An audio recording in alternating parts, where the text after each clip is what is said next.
लक्ष्य सीधे मुलायम सिंह यादव पर और बार बार चिंता इस बात की जताते हुए मोदी कि दरअसल मुलायम सिंह यादव जहां निशाना साधना चाहिए वहां साध नहीं रहे हैं और मुझ पर क्यों साध रहे हैं, क्योंकि राज्य में अगर उनकी कोई प्रतिद्वंदी है तो वो बीएसपी है। लेकिन अपने भाषणों में नेताजी क्यों बीएसपी का नाम नहीं लेते हैं, दरअसल कहने की ये कोशिश। और बार बार मोदी ने शेर के साथ साथ गिर की गायों का भी जिक्र करके अखिलेश सरकार पर फिर से कटाक्ष। आपको याद होगा कुछ शेर गुजरात से भेजे गए हैं उत्तर प्रदेश वहां के चिड़ियाघर में रखने के लिए, लेकिन मोदी जी की तरफ से बार बार उसे चुनावी मुद्दा बनाया जा रहा है।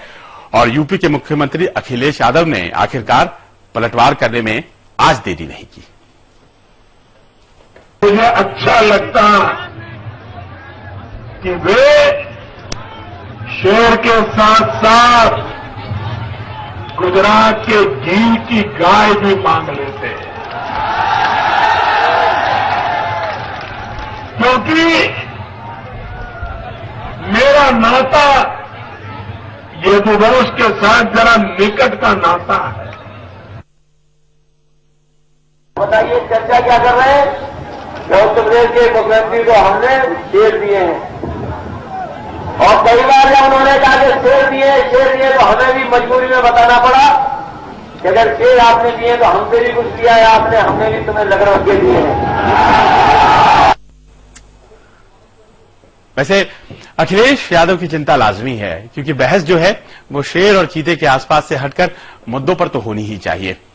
अब बात आजम खान साहब की करनी पड़ेगी, क्योंकि नाराज हैं आजकल और उत्तर प्रदेश के शहरी विकास मंत्री हैं, लेकिन चुनाव आयोग से जो नाराजगी बढ़ गई है वो इस कारण से बढ़ गई है कि अमित शाह से बैन हट गया है और उन्होंने कहा है कि आयोग ये न समझे कि वो सुप्रीम कोर्ट से ऊपर है, क्योंकि आयोग ने अगर अमित शाह से बैन हटाया है तो मुझ पर से क्यों नहीं, और अगर ऐसा नहीं हुआ तो सुप्रीम कोर्ट जाऊंगा। सुप्रीम कोर्ट से ऊपर कोई कमीशन हो सकता है? किसी भी कमीशन को अगर गवर्नमेंट अपॉइंट करती है, नॉमिनेट करती है, तो क्या वो सुप्रीम कोर्ट से ऊपर हो सकता है? यही तो गलतफहमी हो गई है इलेक्शन कमीशन को कि उनकी पावर्स आर्बिट्रेटरी है, पावर्स को कोई चैलेंज नहीं किसी कोर्ट में किया जा सकता। ये तो गलतफहमी हो गई है।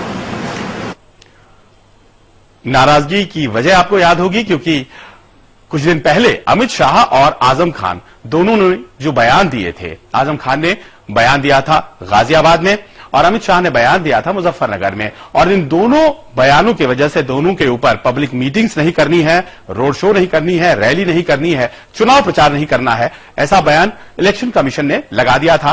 अब अमित शाह पर से बयान हट गया है तो नाराजगी आजम खान की, और जो बैन हटा उसके बाद किस तरह से सियासी बयानबाजी जारी हो गई वो भी आपको हम बताते हैं। हमें लगता है इलेक्शन कमीशन भी नरेंद्र मोदी और भाजपा के दबाव में है और उनके दबाव में काम कर रहा है। अमित शाह को छोड़ना और आजम खान पर प्रतिबंध लगाना, इस देश में अल्पसंख्यकों के प्रति उनका व्यवहार पता लग रहा है और हम इसकी निंदा करते हैं। अमित शाह पर धाराएं थी वो शायद कुछ हल्की धाराएं दिखाई देती थी, अब उसका क्या रीजन है ये मैं नहीं जानता हूं। और आजम खां के ऊपर से पाबंदी ना हटाना और अमित शाह पर पाबंदी हटा लेना, ये बात कुछ समझ में आती नहीं है।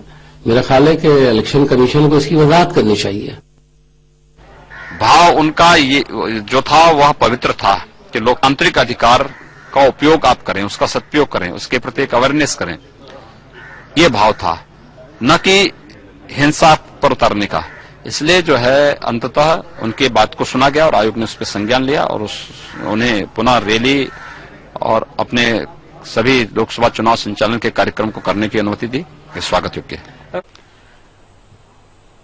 इस बार चुनाव आयोग का काम जरा ज्यादा बढ़ गया है। एक तो बहुत से चरण हैं चुनाव के और सुरक्षा व्यवस्था और सुनिश्चित करना यह कि एक स्मूथ मतदान हो, और साथ ही साथ आपने भी देखा होगा हर रोज दर्जन भर से ज्यादा शिकायतें हो रही हैं, और अब तो शिकायतें ये भी उनके पास हो रही हैं कि पिछली शिकायत जो हमने की थी उस पर अभी तक आपने फैसला नहीं दिया है। तो लगातार जो इलेक्शन कमीशन के पास काम है वो बढ़ता जा रहा है और अब मामला लगता है सुप्रीम कोर्ट भी पहुंचने वाला है। उधर नितिन गडकरी की आज आपसे हम बात करते हैं, क्योंकि अपने बड़े चुटीले अंदाज में कुछ खास कह जाने वाले नितिन गडकरी चुनाव प्रचार पर निकल गए हैं और उन्होंने चुनाव प्रचार झारखंड में किया, कांग्रेस पर प्रहार किया और उन्होंने कहा गाड़ी तो अच्छी है कांग्रेस की, ड्राइवर ठीक नहीं है। गाड़ी अच्छी है पर ड्राइवर अगर एक बोतल पीकर अगर चलाने के लिए बैठा और ब्रेक की जगह एक्सीलेटर दबाएगा, एक्सीलेटर की जगह ब्रेक दबाएगा तो गाड़ी कितनी ही अच्छी होगी तो एक्सीडेंट पक्का होगा। अब ड्राइवर को निकालो, सांप्रदायिकता का अच्छा बोलने वाले ये नीतीश कुमार और लालू प्रसाद यादव की छुट्टी करो। गडकरी चुनाव प्रचार में, नागपुर से खुद चुनाव मैदान में हैं और अब भारतीय जनता पार्टी के लिए प्रचार करते हुए, लेकिन भारतीय जनता पार्टी आखिरकार चुनौती कहां कहां दे रही है कांग्रेस को, वो तो कांग्रेस को निपटना ही पड़ रहा है, कुछ अपनी आंतरिक समस्याएं भी सामने आ रही हैं। अब एक नेताजी जो कि दिल्ली से एमएलए हैं, वो पहुंचे लखनऊ और वहां उनकी पिटाई हो गई। कांग्रेस के एमएलए दिल्ली से पिट गए लखनऊ में और वजह क्या थी, हम नाम भी बताएंगे आपको और वो तस्वीरें भी दिखाएंगे। बस एक विराम ले लेते हैं।